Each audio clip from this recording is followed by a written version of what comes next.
बड़े भैया, ये नाम अपने आप में काफ़ी था। नहीं रहे विष्णु प्रसाद शुक्ला यानी बड़े भैया। इंदौर में उन्हें बीजेपी का शेर भी कहा जाता है। साथ ही साथ कुछ लोग उन्हें इंदौर का बाल ठाकरे भी बताते हैं। कहानी क्या रही कि विष्णु प्रसाद शुक्ला यानी बड़े भैया का कद वक्त के साथ तेजी से बढ़ता गया और इंदौर में तो ये बड़ा जाना पहचाना नाम रहा, लेकिन प्रदेश के तमाम हिस्सों तक बड़े भैया के नाम की गूंज रही। सबसे पहले तो मैं आपको बता दूं कि बीजेपी के वरिष्ठ नेता विष्णु प्रसाद शुक्ला यानी बड़े भैया के निधन पर प्रदेश के तमाम बड़े दिग्गजों ने उन्हें श्रद्धांजलि दी है, अपनी तरफ से संवेदनाएं प्रकट की है।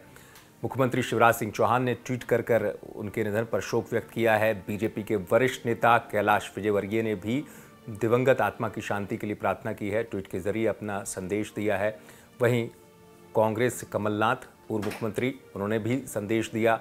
गृह मंत्री नरोत्तम मिश्रा ने भी अपनी संवेदनाएं प्रकट की हैं ट्वीट के माध्यम से। सबने बीजेपी के बड़े नेता विष्णु प्रसाद शुक्ला के प्रति अपने भाव प्रकट किए हैं।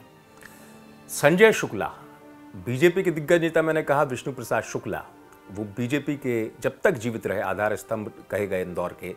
बेटे जरूर संजय शुक्ला कांग्रेस में गए और कांग्रेस से ही विधायक बने, लेकिन विष्णु प्रसाद शुक्ला यानी बड़े भैया की कहानी है क्या, ये भी हमें समझना होगा। मैं आपको बता दूं, दरअसल ये छवि बनी उस दौर में 70-80 के दशक के दौर में, जनसंघ से लेकर बीजेपी के उस दौर में, जब इंदौर में बीजेपी को मजबूती से खड़े करने में विष्णु प्रसाद शुक्ला का नाम आता है।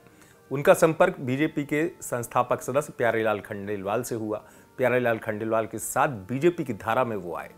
लेकिन उससे पहले की कहानी जो कहा जाता है, एक इंटरव्यू के दौरान उन्होंने बताया भी था कि मिल जो थी उसमें मजदूरी भी की, उन्होंने हमाली का काम भी किया। और उस दौर में मिल मजदूर संगठन इतने प्रभावशाली थे कि अपने आप में ताकतवर थे, और उन संगठनों में बड़े भाई की छवि बन गई और वहीं से बड़े भैया नाम की शुरुआत हुई और विष्णु प्रसाद शुक्ला हो गए बड़े भैया। कद बढ़ता गया वक्त के साथ साथ। 80 के उस दौर में जब मध्य प्रदेश में कांग्रेस का बोलबाला था, इंदौर में कांग्रेस के बड़े नेताओं के यहां जितनी भीड़ लगती थी, उससे ज्यादा कहीं भीड़ विष्णु प्रसाद शुक्ला यानी बड़े भैया के यहां पहुंचती थी अपनी समस्याओं को लेकर। और कहा जाता है कि वो मददगार थे, मिलनसार थे और लोगों की मदद भी किया करते थे। और जो दरबार लगता था, लोगों की भीड़ जाती थी, उसे देखकर अंदाजा था कि विष्णु प्रसाद शुक्ला की शख्सियत किस कद की थी। हाँ, ये बात अलग है कि कई जगह इंदौर से लेकर मालवा अंचल से लेकर या भोपाल तक गूंज इस बात की रही कि विष्णु प्रसाद शुक्ला बाहुबली थे।